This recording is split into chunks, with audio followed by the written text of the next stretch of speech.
Hi guys, it's Sophie again. Now that you've created your first Kahoot quiz, I'm going to take you through what it actually looks like in action. So what the game looks like from the point of view both of the teacher and what the teacher can see while the Kahoot's taking place and of the students.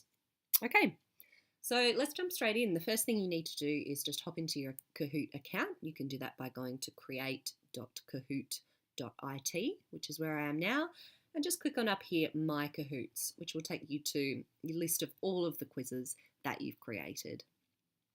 I am going to select my first Kahoot, which was just that 2-question one that we started in the previous video. And to get it going, it's easy as this, you just need to hit play. That will take you to this screen. It will load up your Kahoot. Kahoot will go through and load up the quiz questions and everything there for you. You can either decide, depending on how you've set up your classroom, whether you've got your students playing in small teams and they're sharing devices, or if they're just using their own devices, so player versus player.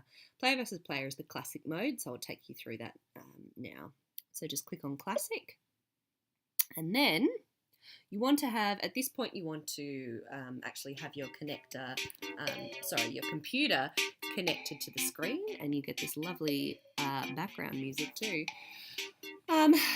So you want to have your computer connected to the projector so all students can see the game pin on the screen.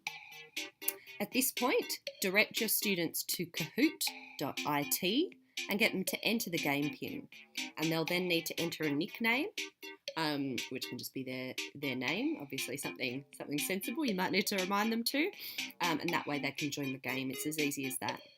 I'll show you what that actually looks like from a student's point of view just by doing that in a new tab. So a student, and this can be on any device they have, phone, iPad, other tablet, laptop, they just need to navigate to kahoot.it. And once that's loaded, 53139, 653139, they'll hit enter. Then they'll be prompted to enter their nickname, so I'll just enter my first name and hit OK Go. Then they'll get a message that they're in. You should then be able to see their name pop up on screen. And you'll kind of see all of your class joining the Kahoot one by one. So all these names will pop up. I'm just going to join it on another device while I'm talking, just so you can see what it looks like as other people in the class pop up. So I'm just going to join as Eliza. Okay, there we go. So once everyone in your class has joined and you're happy with everyone's nicknames and everyone's ready to go, class is settled, you can go ahead and click Start to start the quiz. Okay. So the first thing it will do is we'll pop up with a question, just the question only, for a couple of seconds of think time. Kahoot is a great online learning tool, is our first question. Students will see either of the two responses, not the text, but just the coloured boxes with a shape. So they'll select the answer that they want. In this case, Sophie's going to select that it's true, and Eliza is also going to select that it's true. Okay. Students will then get a message of whether they got the answer correct or incorrect, so they get that immediate feedback.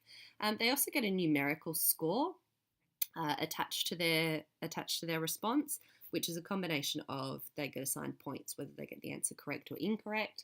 And then they also get assigned a number of points based on how quickly they answered.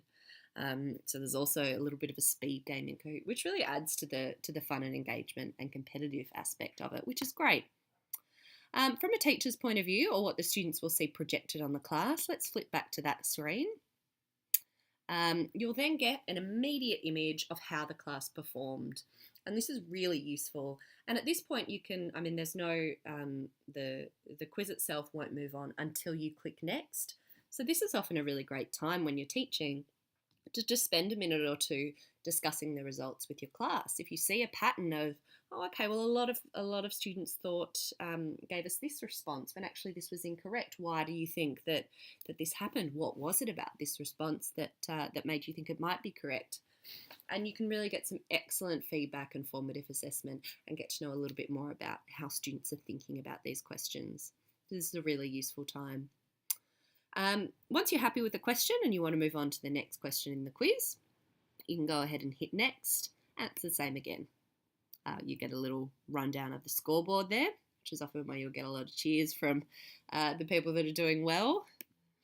Okay, you can go ahead and hit next. Again, same thing, couple of seconds to read the question, and then students need to go ahead and answer it. So in this case, I've forgotten which these ones are. Let's say this student answered this. Okay, so in this question, because there are only 10 seconds allocated, and you can see that 10 seconds goes really quickly when you account for reading time, so you might want to think about that when you're designing your Kahoot. In this case, our student Sophie answered, but she answered incorrectly. Now, student Eliza didn't actually answer in time. She didn't get an answer in, so that just gets recorded as 0. And that's also useful data too. You can have a look at, okay, why aren't students answering? And Corrie will take you through in her video a little bit more about how to really pull out the data from Kahoot to make some useful assessment judgments that you can use to inform your teaching.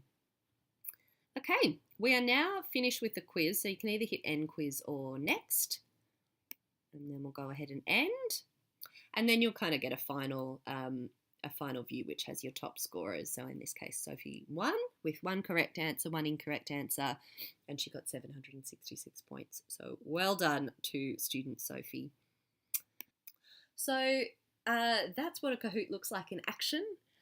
I'd really encourage you to watch our next video by Corrie, who takes you through how to extract all of that wonderful formative assessment data that we get from Kahoot and use it to make some great judgments about your teaching. Thank you very much, and I'll see you next time.